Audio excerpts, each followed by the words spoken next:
நானாகுமா?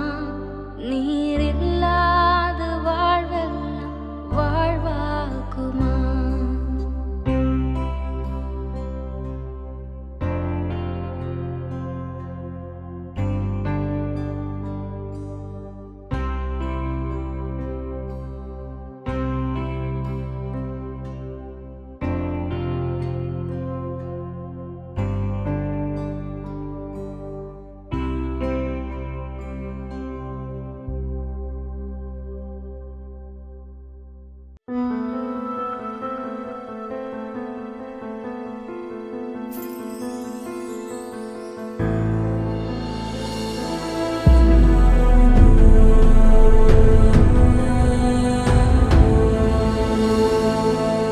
പാട്ടും പ്രസംഗവും എന്ന ഈ പ്രോഗ്രാമിലേക്ക് എല്ലാ മാന്യ പ്രേക്ഷകർക്കും സ്വാഗതം.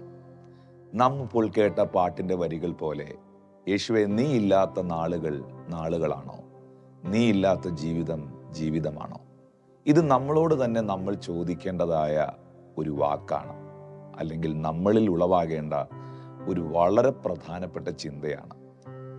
എന്നെ സൃഷ്ടിച്ച സൃഷ്ടാവാകുന്ന ദൈവം, സർവശക്തനാകുന്ന ദൈവം എൻ്റെ ജീവിതത്തിൽ ഇല്ലെങ്കിൽ എൻ്റെ ജീവിതം ശരിക്കും ഒരു നല്ല ജീവിതമാണോ? യേശുവില്ലാത്ത കുടുംബം കുടുംബമാണോ? യേശുവില്ലാത്ത മക്കൾ മക്കളാണോ? യേശുവില്ലാത്ത ഭർത്താവ് ഭർത്താവാണോ? യേശുവില്ലാത്ത ഭാര്യ ഭാര്യയാണോ? യേശുവിനെ പ്രസംഗിക്കാത്ത സന്ദേശങ്ങൾ, മെസ്സേജുകൾ സുവിശേഷമാണോ? അതെ, ക്രിസ്തുവില്ലാത്തതൊന്നും ക്രിസ്തീയമല്ല, ക്രിസ്തുവില്ലാത്തതൊന്നും സ്പിരിച്വൽ അല്ല.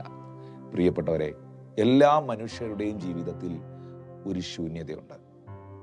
ആ ശൂന്യതയ്ക്ക് ദൈവത്തിൻ്റെ ആകൃതിയാണ്. അല്ലെങ്കിൽ നിങ്ങളുടെ ചിന്തയ്ക്കായിട്ട് ഞാൻ പറയുന്നു, ഇത് വളരെ പ്രസിദ്ധനായ ഒരു എഴുത്തുകാരൻ പാസ്കൽ എന്ന് പറയുന്ന മനുഷ്യൻ പറഞ്ഞ ഒരു വാക്കാണ്. എല്ലാ മനുഷ്യരുടെയും ഹൃദയത്തിൽ, ജീവിതത്തിൽ ഒരു ശൂന്യതയുണ്ട്. എന്നെ കേൾക്കുന്ന നിങ്ങളുടെ മനസ്സിൽ നിങ്ങൾക്ക് എത്ര പണം ഉണ്ടെങ്കിലും, നിങ്ങൾ എത്ര വലിയ കുടുംബത്തിൽ ജനിച്ച വ്യക്തിയാണെങ്കിലും, നിങ്ങൾ എത്ര ടാലൻറ്റഡ് ആണെങ്കിലും, നിങ്ങൾ എത്ര പ്രസിദ്ധയായ വ്യക്തിയാണെങ്കിലും, സാധാരണക്കാരനാണെങ്കിലും, ആരുമാകട്ടെ, ദൈവത്തെ കൂടാതുള്ളൊരു ജീവിതമാണ് നിങ്ങൾ നയിച്ചുകൊണ്ടിരിക്കുന്നതെങ്കിൽ, യേശു ക്രിസ്തു നിങ്ങളുടെ ആത്മാവിൽ വന്നിട്ടില്ലെങ്കിൽ, ഉറപ്പായിട്ട് നിങ്ങൾക്കിതെല്ലാം ഉണ്ടെങ്കിലും നിങ്ങൾക്ക് എവിടെയോ ഒരു എംപ്റ്റിനെസ് ഫീൽ ചെയ്യും, എവിടെയോ ഒരു ശൂന്യത നിങ്ങൾക്ക് ഫീൽ ചെയ്യും. കാരണം ആ ശൂന്യത പണം കൊണ്ട് അടയ്ക്കാൻ പറ്റില്ല. ആ ശൂന്യത ഈ ലോകത്തിലെ മനുഷ്യൻ തരുന്ന പ്രശംസകൾ കൊണ്ടോ പദവികൾ കൊണ്ടോ നികത്താൻ കഴിയില്ല. കാരണം ആ ശൂന്യതയ്ക്ക് ദൈവത്തിൻ്റെ ആകൃതിയാണ്, യേശുവിൻ്റെ ഷെയ്പ്പാണ്. അവിടേക്ക് യേശു വന്ന് നിറയാതെ, യേശു വന്ന് ഫില്ലാകാതെ, നമ്മൾ ഈ കുട്ടികൾ പസിൽ സെറ്റ് ചെയ്യുന്നത് പോലെ, ആ പസിൽ സെറ്റ് ചെയ്യുമ്പോൾ കൃത്യമായിട്ടത് സെറ്റ് ചെയ്തില്ലെങ്കിൽ അത് ആ ചിത്രം പൂർണ്ണമാകത്തില്ല. ആ ചിത്രം ഇൻപെർഫെക്റ്റ് ആയിരിക്കും, ഇൻകംപ്ലീറ്റ് ആയിരിക്കും. ഇതുപോലെ നമ്മുടെയൊക്കെ ജീവിതത്തിൽ സർവശക്തനാകുന്ന ദൈവം നമ്മുടെ ഹൃദയത്തിൽ, നമ്മുടെ ജീവിതത്തിൽ വന്നില്ലെങ്കിൽ നാം അനുഭവിക്കുന്നൊരു ശൂന്യതയുണ്ട്. ഇവിടെ യോഹന്നാന്റെ സുവിശേഷം 4-ാം അധ്യായത്തിൻ്റെ 10-ാമത്തെ വാക്യത്തിൽ ശമരിയാക്കാരി സ്ത്രീയോട് യേശു പറയുന്നു, നീ ദൈവത്തിൻ്റെ ദാനവും നിന്നോട് കുടിക്കുവാൻ ചോദിക്കുന്നവൻ ആരെന്നും അറിഞ്ഞെങ്കിൽ നീ അവനോട് ചോദിക്കുകയും അവൻ ജീവനുള്ള വെള്ളം നിനക്ക് തരികയും ചെയ്യുമായിരുന്നു. ഒന്ന്, നീ ദൈവത്തിൻ്റെ ദാനമാണ്, അത് നിങ്ങൾ അറിയണം. രണ്ട്, നിന്നോട് ഈ വെള്ളം കുടിക്കുവാൻ ചോദിക്കുന്ന ഞാൻ എന്ന് വെച്ചാൽ യേശുക്രിസ്തു ആരെന്ന് നീ അറിയണം. മൂന്ന്, നിന്റെ യഥാർത്ഥ ആവശ്യം ഈ കുടിവെള്ളമല്ല, ഭൗതികമല്ല, ആത്മീകമാണ് എന്ന് മനസ്സിലാക്കണം. എന്നെ കേൾക്കുന്ന വാത്സല്യ പ്രിയപ്പെട്ടവരെ, യേശുവില്ലാത്ത ജീവിതം ഒരു ജീവിതമാകത്തില്ലെന്ന് ഞാൻ പറഞ്ഞല്ലോ. അതിനൊരു ഉത്തമ ഉദാഹരണമാണ് ഈ ശമരിയാക്കാരി സ്ത്രീ. അവളോട് യേശു പറയുന്നുണ്ട്, 5 ഭർത്താക്കന്മാർ നിനക്കുണ്ടായിരുന്നു, ഇപ്പോഴുള്ളവനോ നിന്റെ ഭർത്താവല്ല. ഉടനെ അവൾ പറയുന്നുണ്ട്, നീ ദൈവത്തിൻ്റെ പ്രവാചകനെന്ന് ഞാൻ കാണുന്നു. യേശു കർത്താവിനോട് അവൾ കൂടുതലായി അടുത്തപ്പോൾ അവളുടെ ജീവിതത്തിലെ പ്രതിസന്ധികൾ മാറുന്നത് നമുക്കവിടെ കാണാം. നിങ്ങൾ ആ യോഹന്നാന്റെ സുവിശേഷം 4-ാം അധ്യായം എടുത്തു നോക്കിയാൽ ആദ്യം ഈ സ്ത്രീ യേശുവിനെ സംബോധന ചെയ്യുന്നത്, നീ ഒരു യഹൂദനല്ലേ? കുറച്ചുകൂടെ കർത്താവ് അവളോട് അടുത്ത് സംസാരിക്കുമ്പോൾ പിന്നെ പറയുന്നു, നീ പ്രവാചകനല്ലേ? പിന്നെയും ആഴമായിട്ട് അവളുടെ ജീവിത രഹസ്യങ്ങളെ വെളിപ്പെടുത്തി അവളോട് ഇടപെടുമ്പോൾ അവളുടെ സ്പിരിറ്റിൽ അവൾക്ക് മനസ്സിലാകുന്നു, is the saviour of my soul. അവൻ എൻ്റെ ആത്മാവിൻ്റെ, എൻ്റെ പ്രാണൻ്റെ രക്ഷകനാണ്. ഉടനെ അവൾ പറയുന്നു, നീ മശിഹായല്ലേ, നീ വീണ്ടെടുപ്പുകാരനല്ലേ. അപ്പോൾ ദൈവത്തോട് അടുക്കും തോറും ബൈബിൾ വായിക്കും തോറും പ്രാർത്ഥിക്കും തോറും ക്രിസ്തുവിനെ കുറിച്ചുള്ള വെളിപ്പാടുകളിൽ ശമരിയക്കാരി സ്ത്രീയെ പോലെ നിങ്ങൾക്കും വലിയ വ്യത്യാസങ്ങളുണ്ടാകും. ആ വ്യത്യാസത്തെ നോക്കിയാണ് പൗലോസ് അപ്പോസ്തലൻ പറഞ്ഞത്, ഒരുവൻ ക്രിസ്തുവിലായാൽ അവൻ പുതിയ സൃഷ്ടിയാകുന്നു, പഴയത് കഴിഞ്ഞുപോയി, ഇതാ സകലവും അവനിൽ പുതുതായി. അതെ, യേശുവില്ലാത്ത ജീവിതം ഒരു ജീവിതമല്ല. നമുക്ക് നമ്മുടെ വീട്ടിൽ വിഭവസമൃദ്ധമായ വിരുന്നുകൾ ഉണ്ടാക്കാം, സദ്യ ഉണ്ടാക്കാം. പക്ഷെ ആ ഉണ്ടാക്കി വെച്ച ഭക്ഷണം സമാധാനത്തോടെ കഴിക്കണമെങ്കിൽ സമാധാന പ്രഭുവായ ക്രിസ്തു നിങ്ങളിൽ ഉണ്ടാകണം.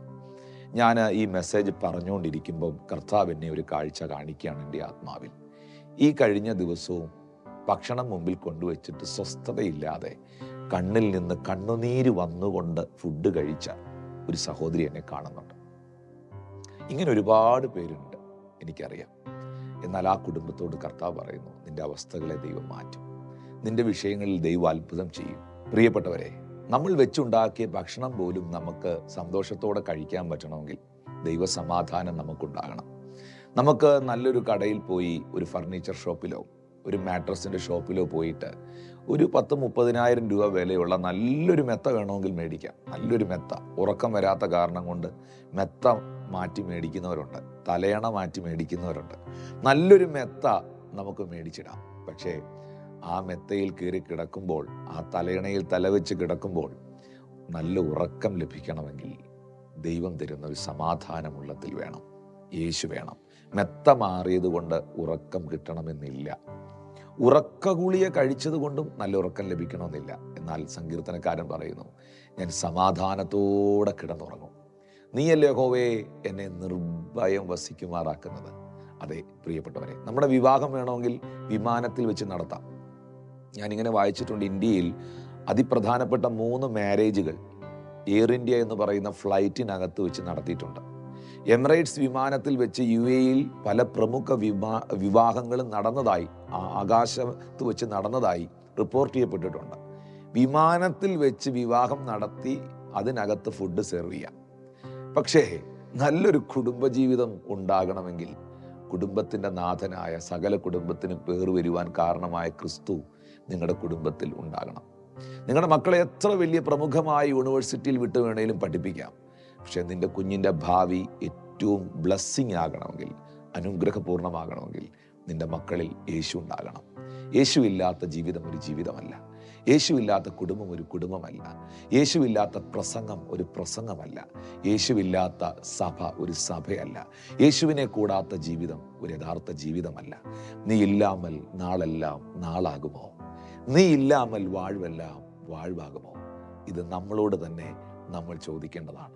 നീരില്ലാതെ നാളെല്ലാം നാളാകുമാ? നീരില്ലാതെ വാഴ്വെല്ലാം വാഴ്വാകുമാ? നീരില്ലാതെ നാളെല്ലാം നാളാകുമാ? നീരില്ല